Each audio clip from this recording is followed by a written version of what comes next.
তুমি আমার জেলে দেখলেও দেখতে পারো। আমি মনে করি তো সেদিক থেকে বিজনেস বা আমার যেটা থাকা দরকার আমি মনে করতে আমার বিজনেসে বেটার কিছু হবে, যার জন্য বিজনেস আসলাম। আজকের ঘটনা কি? আজকের ঘটনা তেমন কিছু না। কোম্পানির মাছ বেশি পানিতে পড়লে যা করে, তোকে কেউ বা মেকআপ করে, কেউ বা আবার বউ তালাক দিয়ে দুধ দিয়ে গোসল করে, অনেকেই পুরুষ হয়ে নারী সেজে অশ্লীল অঙ্গভঙ্গিতে ডান্স করে। ওমর ভাই সহ আরো সস্তা কিছু টিকটকারদের সাথে যা ঘটে গেছে, অস্থির বাঙালির দর্শকরা যখন ভাষ দিয়ে দিছে, সম্পূর্ণ ভিডিওটি দেখলেই বুঝতে পারবে। শুনলাম কে জানি কট খাইছে, কি সব প্রমোট দিতে গিয়া। ওমরকে কি আপনি সত্যি সত্যি বিয়ের প্রস্তাব দিয়েছেন? এর জন্য যার সাথে কালকে আমি একটু খারাপ ব্যবহার করছি, যদি তুমি এই ভিডিওটা দেখে থাকো তো আমার মাফ করে দিও। আমার এই ব্যবহারটা করে একদমই ঠিক হয় নাই। বউ ব্যবসায়ীর বিরুদ্ধে প্রতিবাদ করলাম, যারা বউ ব্যবসায়ী সবাই আমাদের বিরুদ্ধে। আমার এই ভুল যেটা করছি, মানুষ যখন ভুল করে, অপরাধ করে, খারাপ কাজে লিপ্ত হয়, তখন দেখা যায় যে সংশোধন হওয়ার জন্য দুধ দিয়ে গোসল করে। আঞ্জুমান মেহজাবিন নাকি ওমর ভাইকে বিয়ে করবে, এটা দেখার আগে সস্তা টিকটকার জানাতো তোহার ভিডিও দেখে আসে। গার্মেন্টসে চাকরি করছে, বিকাশের দোকানে গিয়ে হকারি করছে, সিন্ডিকি করছে, ওই যে জান্নাত তোহা। অস্থির বাঙালির টিকটকার বইলা কথা, এত মানুষ এত কথা বলতেছে, তারপরও এরা লজ্জা নাই। এমনকি কিছুদিন আগে অভিনেত্রী প্রভার মতো তাদেরও 3 মিনিট 21 সেকেন্ডের একটি ভিডিও ভাইরাল হয়। শয়তানের বাচ্চা, চরিত্রহীন। সেই বলেও তোপ দাগেন। নামে কন্টেন্ট ক্রিয়েটর হলেও তাদের কাজ পুরোটাই বিতর্কিত। তাদেরকে এত মানুষ ঘৃণা করার পরও তাদের কেন লজ্জা হয় না? তারা তারপরও ভিডিও সামনে আইসা এইরকম ওইরকম অশ্লীল ভাবে ভিডিও করে। শেষ পর্যন্ত জান্নাতের হুরের স্বামীকে আটক করলো পুলিশ।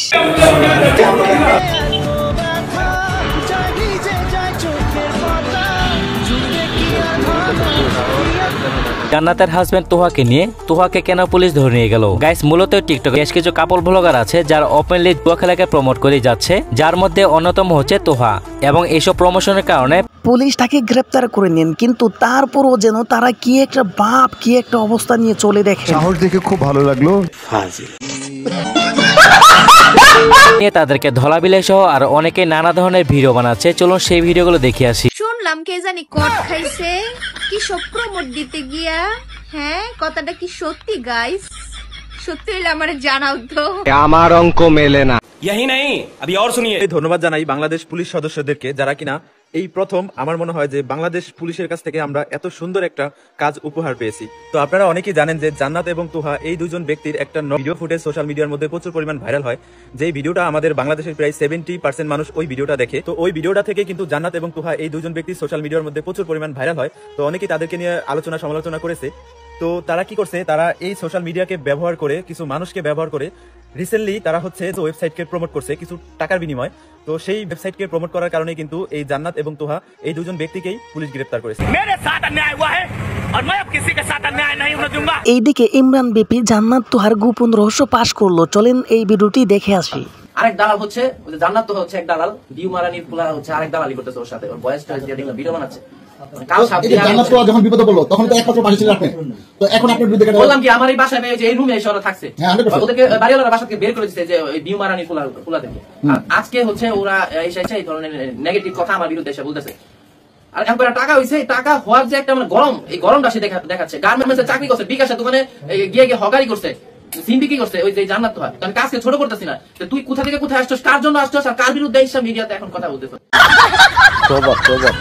আমার বলতে পারেন যে আত্মা পরিশুদ্ধ নয়, কারণ এই বিষয়টা নির্ভর করে সম্পূর্ণ আমার মনের উপরে, আমার ব্যক্তিগত ইচ্ছার উপরে।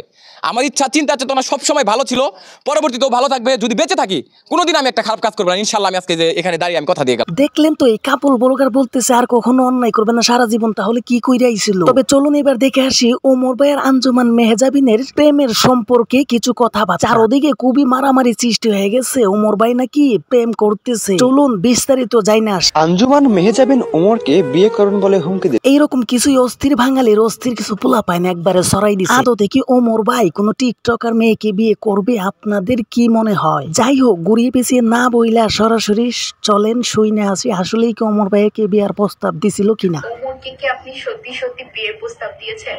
না ভাই, সে আমি তার কন্টেন্ট পছন্দ করি, দ্যাটস ইট। তাছাড়া তার সাথে আমার বাস্তব জীবন, অনলাইন তাতেই কথা হয় না ভাই। আমি তাকে সামনাসামনিও চিনি না, তার ভয়েস আমার ভালো লাগে। আপনারা এটাতে জগা খিচুড়ি বানায় যে বানাইছেন, মাঝে মাঝে আমার দেখলে নিজের উপর রাগ উঠে, আবার হাসিও পায়। তো এইবার বুঝতে পারলেন তো আসলেই কি ওমর ভাই কি কখনো টিকটকার মেয়েকে বিয়ে করতে পারে? আপনাদের মতামত জানাবেন। বউ ব্যবসায়ীর বিরুদ্ধে প্রতিবাদ করলাম, যারা বউ ব্যবসায়ী সবাই আমাদের বিরুদ্ধে, বউ ব্যবসায়ী যারা তারা আমাদের বিরুদ্ধে, বউ ব্যবসায়ী অডিয়েন্স যারা আছে তারাও আমাদের বিরুদ্ধে। আসলেই ভাই কিছু তৃতীয় লিঙ্গের পুরুষ আছে যারা নিজে ক্যামেরার পিছনে থেকে তার বউকে সামনে রেখে সুন্দর রমরমা দেহ ব্যবসা চালিয়ে যেতেছে, তাদের বিরুদ্ধে তো আমাদের প্রতিবাদ করতেই হয়।